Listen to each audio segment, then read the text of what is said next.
Halo Sobat Laici Studio Channel, kembali lagi kita berjumpa. Di video kali ini, admin masih membahas kisah Rasul Thomas, di mana di video sebelumnya kita telah melihat bagaimana kisah panggilannya menjadi murid Tuhan Yesus hingga menjadi saksi kebangkitan dan juga amanat agungnya, serta telah menerima karunia Roh Kudus berdasarkan catatan kitab suci atau Alkitab. Nah, video kita kali ini admin akan membahas apa saja, kemana, dan bagaimana karya Rasul Thomas setelah ia keluar dari tanah Israel.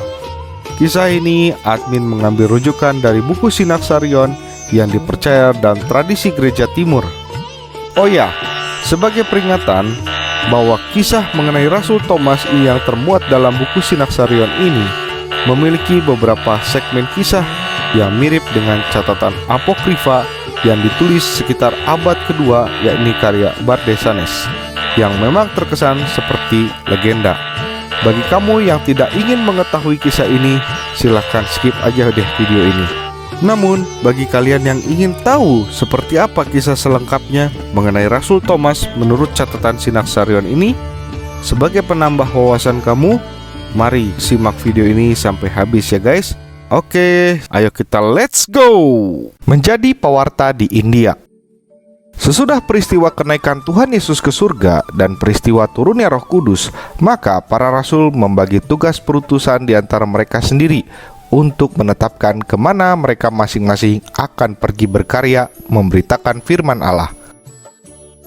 Untuk Rasul Thomas, ia mendapatkan jatah pergi ke India kepada orang Yahudi diaspora dan juga para Brahma dan berbagai macam masyarakat yang tidak dikenal di daerah-daerah India, untuk memberi pencerahan tempat-tempat yang tidak mengenal Allah sejati kepada bangsa Parsia, Medes, Hirkania, dan Baktria.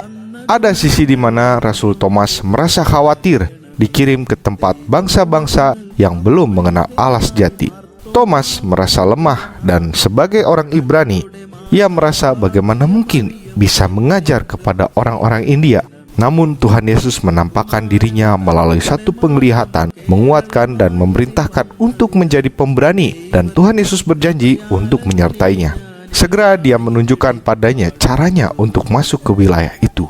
Suatu hari ada seorang pedagang berasal dari India yang bernama Aban atau Haban, yakni utusan dari seorang raja bernama Gundapar atau Gundaforus atau Gundafor, untuk mencari seorang tukang kayu atau arsitek ahli yang berpengalaman dalam bidang konstruksi dan dapat membangun istana seperti milik kaisar-kaisar Romawi. Ketika Haban mencari seorang yang tepat dalam hal itu di daerah tanah Israel, maka Tuhan Yesus menampakkan diri kepadanya di suatu pasar dan berkata kepada Haban, "Apakah engkau hendak mencari seorang tukang kayu atau ahli dalam bangunan?" Kemudian Haban menjawab, "Benar Tuan, saya datang dari negeri India dan kebetulan ingin mencari seorang ahli bangunan untuk memenuhi keinginan raja kami, membangun istana yang semegah bangsa Roma." Kemudian Tuhan Yesus menyodorkan Thomas kepadanya, dan mereka sepakat dengan menandatangani surat pembelian. Tuhan Yesus menulis demikian, "Aku, Yesus, anak Yusuf si tukang kayu dari desa Bethlehem, bagian dari tanah Yudea, mengakui bahwa aku telah menjual budakku bernama Yudas Thomas kepada seorang pedagang Haban, utusan Raja Gudapar." Pada segmen ini merupakan bagian dari apokrifa yang terdapat dalam buku Act of Thomas sebagaimana yang admin maksud di awal, dan hal ini kurang bisa dikonfirmasi mengenai nilai kebenarannya. Namun karena bagian ini termasuk dalam Sinaksarion, maka admin akan tetap menceritakannya sebagai informasi tambahan saja ya guys. Oke, kita lanjut. Kemudian Haban bertanya kepada Thomas, apakah betul bahwa Thomas adalah seorang budak? Kemudian Thomas pun menjawab, "Iya, dia adalah Tuhanku, dan dengan belas kasihnya, dia telah membayar dengan harga yang sangat besar sekali sebagai tebusan untukku." Thomas kemudian mengikuti Haban dan melayaninya, dan tibalah waktu bagi Haban untuk memesan perjalanan dengan kapal. Lalu Thomas bersama Haban kemudian melanjutkan perjalanan ke India. Istana Surga. Ketika mereka berdua sampai di India, lalu mereka berdua pergi menghadap Raja Gundapar. Dan Haban berkata kepada raja tersebut, "Baginda Raja, lihatlah, aku telah membawa seorang ahli bangunan dari tanah Israel, dan dia akan membangun bagimu istana yang tentunya akan membuat hatimu merasa senang." Raja Gundapar merasa sangat senang, lalu membawa Rasul Thomas ke lokasi di mana ia sudah menjatuhkan pilihan hatinya untuk mendirikan istana impiannya itu, yaitu suatu tempat yang amat sangat indah di mana banyak mata air bermunculan dengan berbagai macam pepohonan yang tumbuh di situ. Kemudian Raja Gundapar meminta Rasul Thomas untuk membuatkan rancangan bangunan agar dia dapat menilai serta memberikan persetujuannya. Dan dia ingin agar istana itu selesai dibangun saat ia kembali, karena Raja Gundapar akan pergi selama 3 tahun lamanya untuk suatu urusan kenegaraan yang amat penting.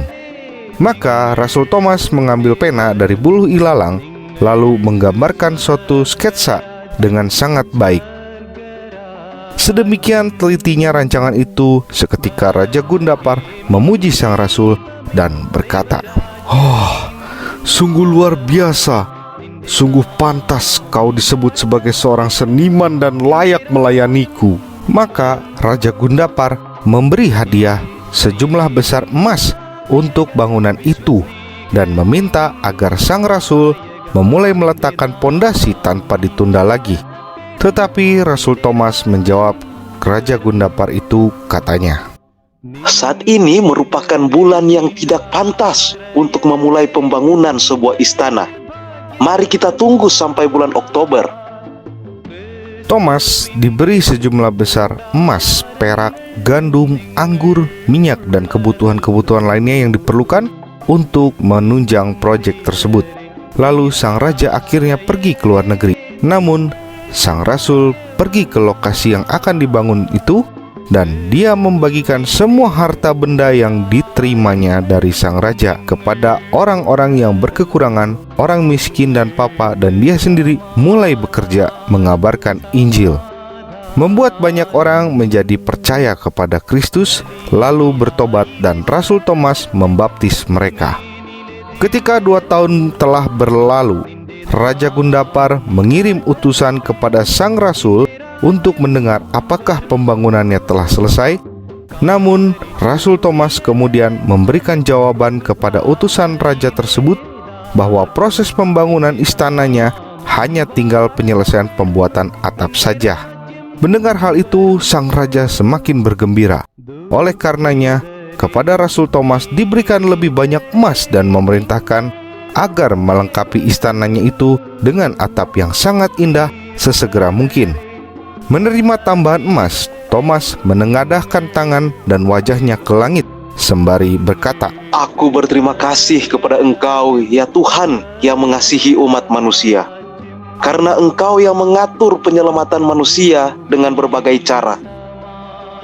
Lalu lagi-lagi dia membagi-bagikan emas yang ditambahkan dari Raja Gundapar kepada orang-orang yang minta pertolongannya, sambil dia sendiri dengan rajin melanjutkan mengabarkan firman Allah.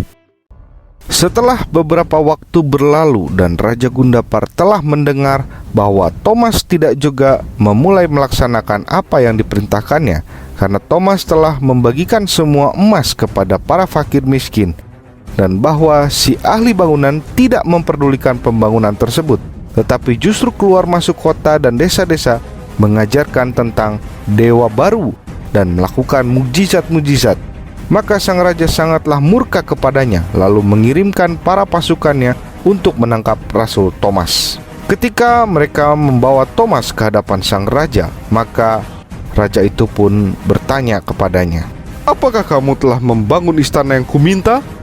Kemudian Rasul Thomas menjawab, Selama engkau masih hidup, engkau tidak akan melihat istana itu. Tetapi kalau engkau sudah meninggalkan kehidupan di dunia ini, engkau dapat melihatnya, lalu tinggal di dalamnya dengan penuh sukacita, dan engkau akan hidup di sana selama-lamanya.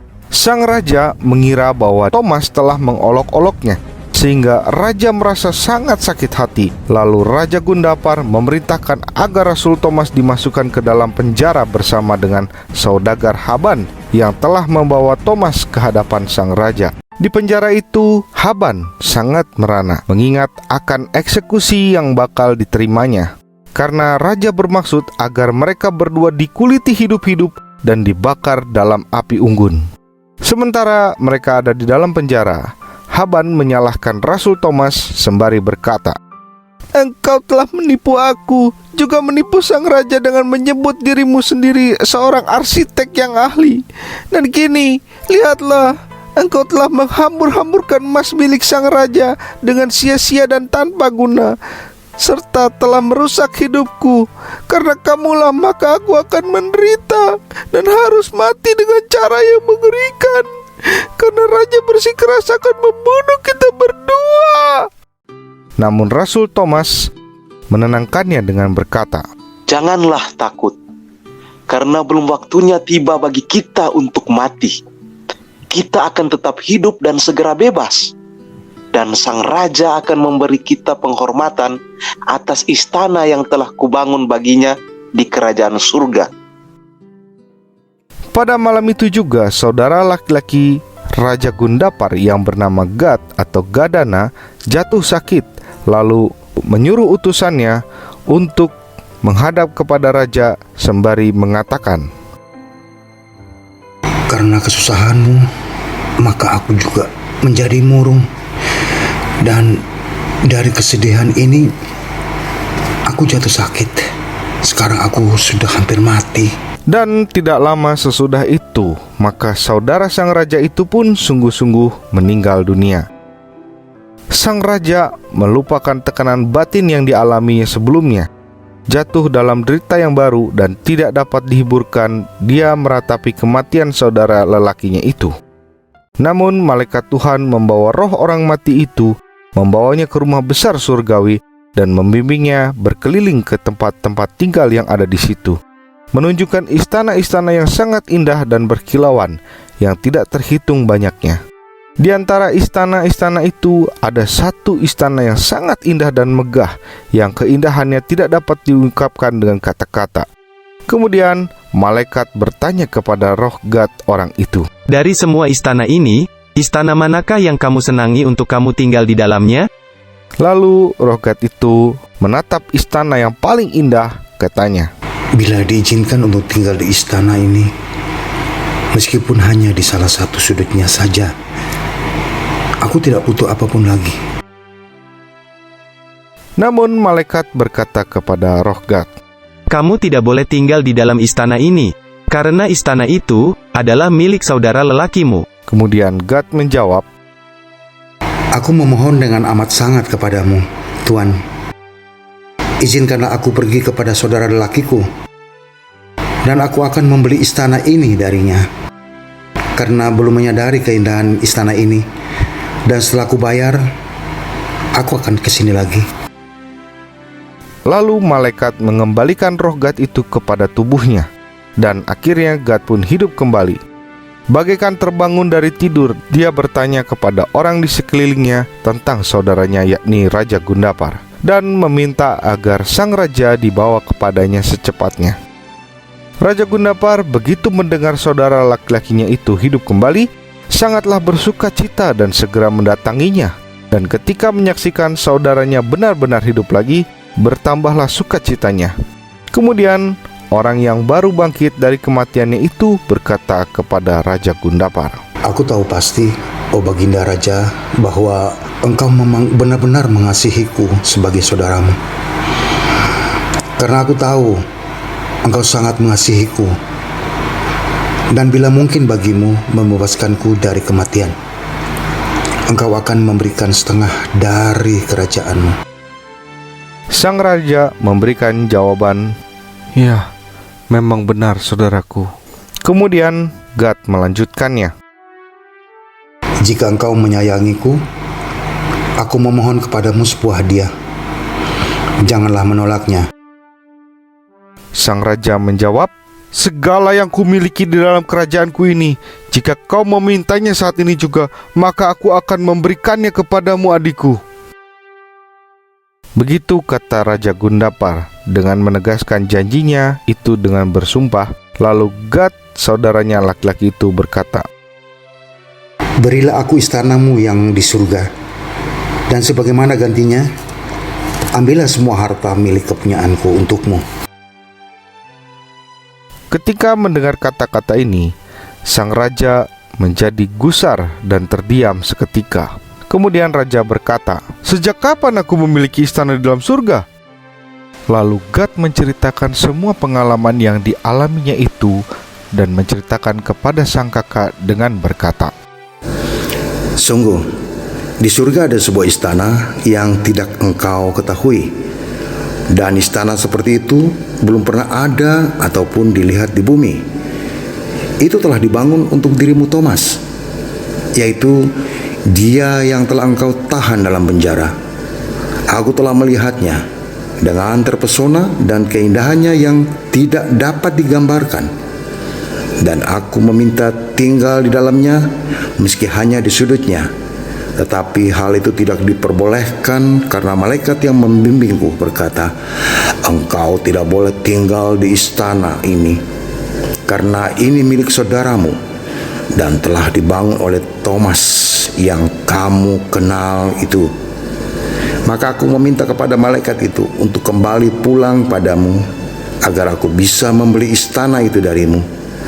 Oleh karena itu, jika engkau mengasihiku, berikanlah itu padaku. Lalu ambillah yang bermanfaat dari semua harta kepunyaanku. Kemudian Raja Gundapar sangat senang atas kembalinya saudaranya itu, dan karena istana yang dibangun untuknya di surga. Namun Gundapar berkata kepada Gad, katanya, "Adikku, aku memang telah berjanji untuk tidak menolak apapun yang engkau inginkan yang ada di dalam kekuasaanku di dunia ini. Tetapi aku tidak menjanjikanmu istana yang ada di dalam surga itu. Tetapi bila engkau menginginkannya, kita punya seorang arsitek yang bisa mendirikan istana seperti itu untuk dirimu juga." Dan setelah berkata demikian, Raja Gundapar segera mengutus pengawalnya ke penjara untuk membawa ke hadapannya Rasul Thomas dan saudagar Haban yang telah membawa Thomas ke India. Ketika mereka muncul di hadapan Raja Gundapar, maka raja itu menyambut Rasul Thomas dan memohon pengampunan atas dosa yang diperbuatnya karena ketidaktahuannya itu. Dan Rasul Thomas mengucapkan syukur kepada Allah, lalu mulai mengajar dua bersaudara itu tentang iman kepada Tuhan Yesus Kristus. Segera sesudah itu, Rasul Thomas membaptis mereka dan mengajar mereka supaya hidup sebagai seorang Kristiani. Dan oleh sedekah yang sangat berharga dari kedua bersaudara itu, didirikanlah untuk mereka masing-masing istana abadi di surga. Rasul Thomas tinggal bersama dengan mereka beberapa waktu lamanya dan membuat mereka teguh dalam terang iman. Selanjutnya, Rasul Thomas pergi ke kota-kota dan desa-desa di sekitarnya, menjalankan tugas untuk menyelamatkan jiwa-jiwa manusia. Pengajaran Rasul Thomas di kota-kota India. Suatu ketika, Rasul Thomas memasuki sebuah kota besar. Ia melihat bahwa penduduk asli sudah tenggelam dalam hidup kefasikan. Rasul Thomas memahami kenyataan bahwa mereka sudah terbiasa dengan kehidupan seperti itu selama bertahun-tahun. Karena itulah ia memahami bahwa bukan hal yang mudah untuk mengubah keadaan yang demikian. Oleh karena itu, Rasul Thomas tidak menunjukkan kepada mereka kecaman ataupun hinaan, tidak juga mengucapkan kata-kata angkuh ataupun kalimat-kalimat yang tidak pantas. Namun Rasul Thomas menunjukkan sikap kerendahan hatinya dengan ketulusan dan kebijakan-kebijakan lainnya agar bisa memberi penerangan kepada mereka. Ketika para penduduk mengamati pekerjaan-pekerjaan ajaib yang ia lakukan dengan kebijaksanaan dan kepeduliannya, para penduduk menjadi tertarik dengan pengajarannya. Lalu salah satu dari mereka menanyakan kepada Rasul Thomas dari mana asal-usulnya, agamanya, dan tujuannya datang ke tengah-tengah mereka. Lalu Rasul Thomas menjawab dengan sabar dan lemah lembut, Ia menjelaskan bahwa dia adalah murid Yesus Kristus karena dia adalah Tuhan yang mengasihi umat manusia. Dia sendiri menjadi manusia sehingga dia memberikan hidup kekal bagi mereka yang percaya kepadanya, keselamatan bagi jiwa dan berkat-berkat yang luar biasa lainnya. Rasul Thomas menceritakan penyaliban dan kebangkitannya serta kenaikannya di hadapan para pengikutnya dan menjelaskan pengajaran dengan berkata demikian. Aku adalah salah satu dari ke-12 hamba Sang Firman yang telah menyaksikan semua mukjizat-mukjizat yang telah dilakukannya. Aku datang kepada kamu semua oleh karena kasih kepadamu dan memberitakan kepadamu suatu kasih yang sangat besar dan pengampunan yang tak terbatas dari Allah. Karena pengajaran inilah dan dukungan dari Roh Kudus, maka benih-benih iman percaya bertunas di dalam hati orang-orang India itu. Tertidurnya Sang Theotokos. Sementara Rasul Thomas sedang mengabarkan Injil di India, terjadilah peristiwa tertidurnya Sang Suci Perawan Maria atau Theotokos, dan semua rasul di berbagai wilayah datang menuju ke Yerusalem. Peristiwa ini sering dikenal di dalam kalangan gereja timur dengan tertidurnya Sang Theotokos, jika dalam ritus Latin dikenal dengan dormire, seperti yang pernah admin jelaskan pada video Rasul Yohanes part yang kedua, yang ada di sini ya guys. Monggo diklik bagi yang belum menonton. Oke, kita lanjut ke kisah Sinaksarionnya ya guys. Rasul Thomas yang berada di India mendapat kabar dari malaikat bahwa Bunda Maria atau Sang Theotokos telah tertidur atau wafat. Maka Rasul Thomas diangkat dan dibawa dari India menuju Yerusalem. Namun sayangnya ia tidak tiba tepat pada waktu hari pemakaman Bunda Maria. Bunda Maria dimakamkan di lembah Kidron dekat Taman Getsemani. Pada hari ketiga, Bunda Maria terangkat ke surga bersama jiwa dan raganya. Sesampainya ia di Bukit Zaitun atau Taman Getsemani, Thomas melihat Bunda Maria terangkat ke surga.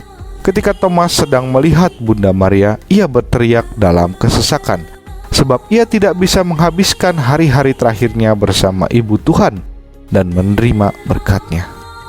Kemudian Rasul Thomas berseru kepada Bunda Maria, "Oh Ibu yang suci, Ibu yang diberkati, Ibu yang tak bernoda, jika saya sekarang telah menemukan kasih karunia karena aku melihatmu, buatlah hambamu bersuka cita melalui belas kasih-Mu, karena Engkau akan masuk surga."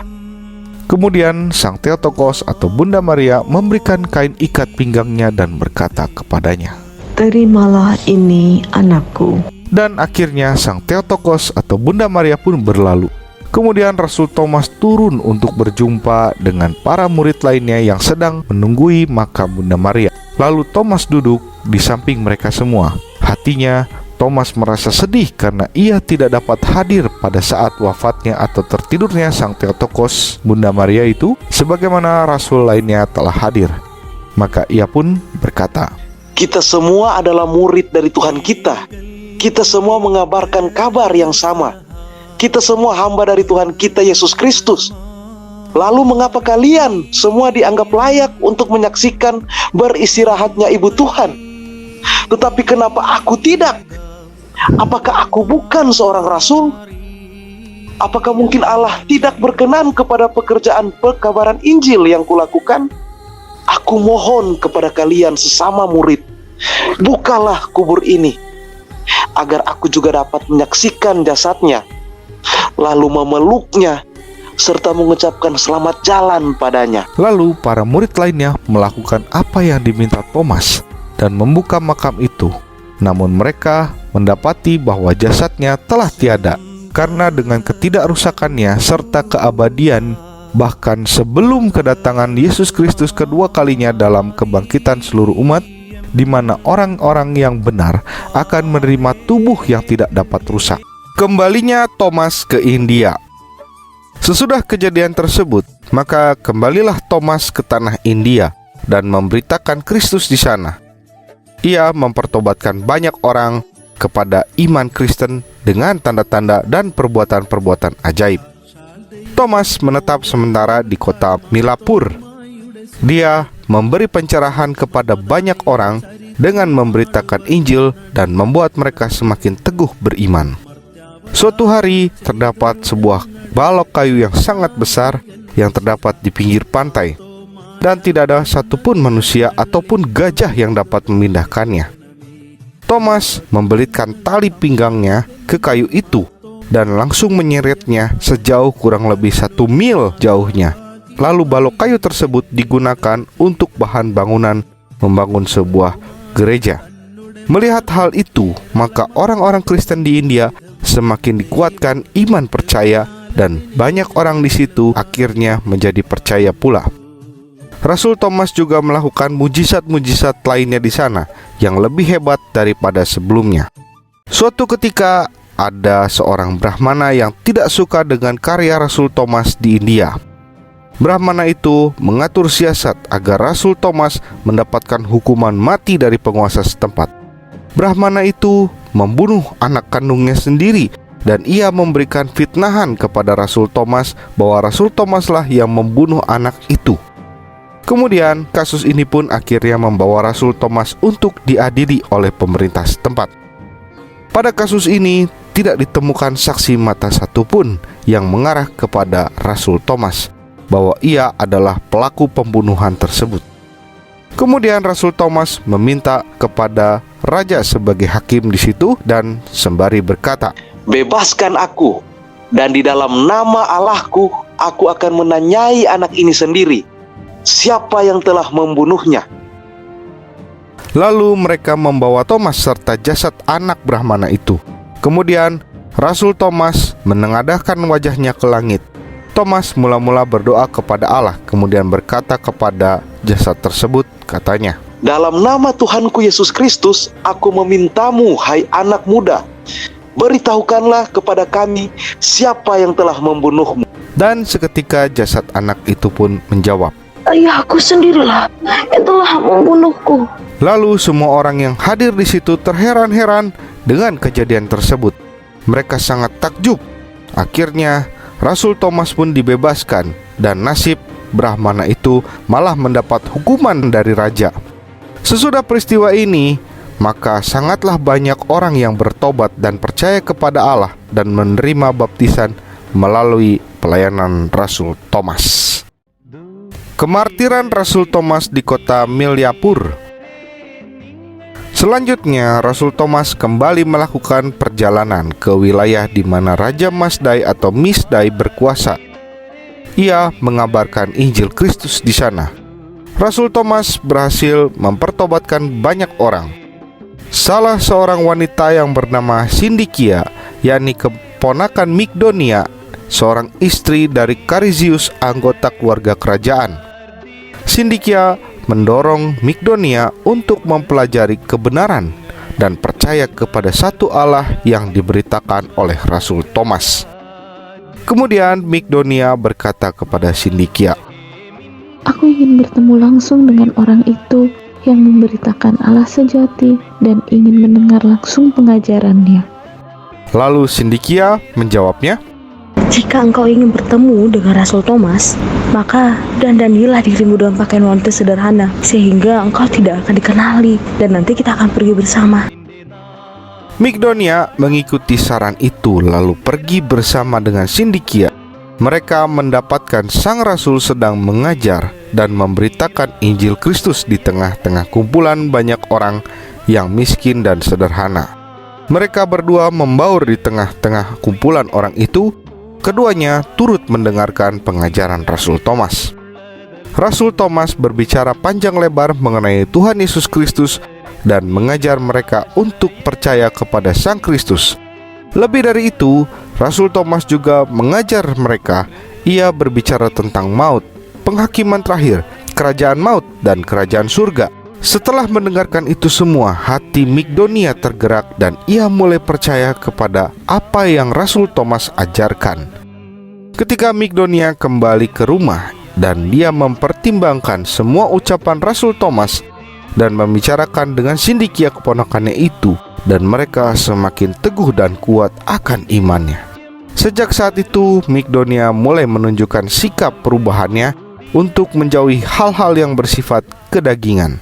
Melihat hal itu, sang suami dari Migdonia yang bernama Karizius merasa heran karena perubahan yang drastis dan sikap istrinya itu. Kemudian Karizius memohon kepada Raja Masdai untuk mengutus istrinya, yakni permaisuri Tertiana, dengan harapan bahwa Migdonia bisa dibujuk agar kembali mengubah sikapnya seperti sedia kala.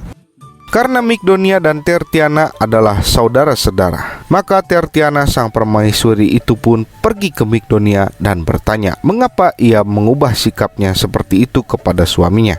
Kemudian mereka bercakap-cakap dan Migdonia menceritakan ada seorang pengajar bernama Thomas yang memperkenalkan Yesus Kristus kepada dirinya. Kemudian Tertiana ingin mengetahui lebih lanjut mengenai siapakah Yesus Kristus yang diceritakan oleh Rasul Thomas itu. Hingga sampailah pada keinginan Tertiana untuk ikut mendalami dan mempelajari mengenai iman sejati yang diberitakan oleh Rasul Thomas. Secara sembunyi-sembunyi Tertiana dan Migdonia menemui Rasul Thomas. Ketika itu mereka berdua ikut mendengarkan pengajaran dan pemberitaan Rasul Thomas mengenai sosok Yesus Kristus kepada dirinya. Dan akhirnya mereka berdua mengajukan diri untuk menerima pembaptisan dari Rasul Thomas. Mereka berdua bersukacita atas apa yang mereka berdua alami. Kemudian Rasul Thomas melanjutkan karyanya dan melakukan banyak mujizat dan menyembuhkan segala macam penyakit melalui kuasa Allah. Banyak di antara orang-orang miskin itu bertobat oleh karena pengajaran Rasul Thomas. Salah seorang anak raja yang bernama Wazan menjadi percaya dan memberi diri dibaptis oleh Rasul Thomas. Permaisuri Tertiana sekembalinya dengan Migdonia menjalani hidup yang saleh.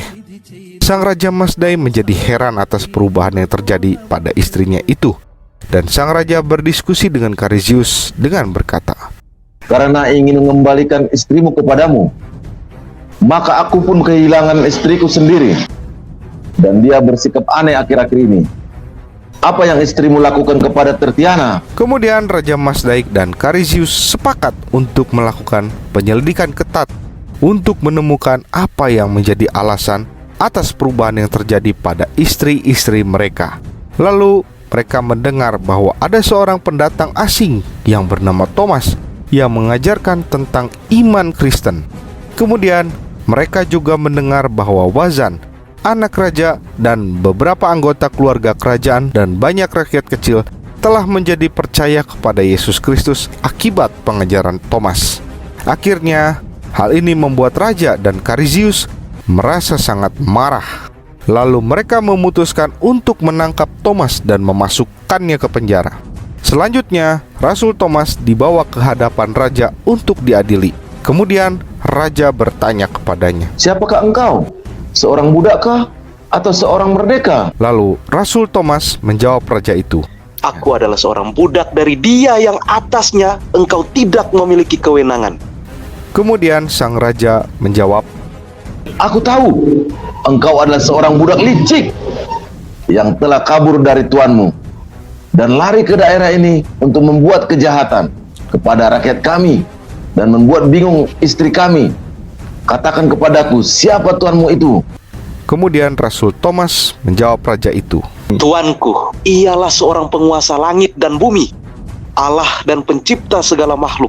Dia telah mengirim aku untuk memberitakan namanya yang kudus dan untuk menuntun manusia keluar dari kesesatan. Dengan nada yang tinggi raja itu menghardik Rasul Thomas. "Hentikan kata-katamu yang membahayakan itu, hai pendusta, dan perhatikanlah perintahku. Tidakkah cukup bahwa engkau dengan kelicikanmu telah membuat istri-istri kami meninggalkan kami? Maka kembalikan lagi mereka kepada kami, seperti sebelum bertemu denganmu dan ajaranmu itu. Jika tidak, maka aku akan memerintahkan pengawalku untuk membunuhmu dengan cara yang kejam." Karena dikuasai amarah, Raja Masdai akhirnya menyuruh para pengawalnya agar Rasul Thomas dijebloskan ke dalam penjara sembari dianiaya.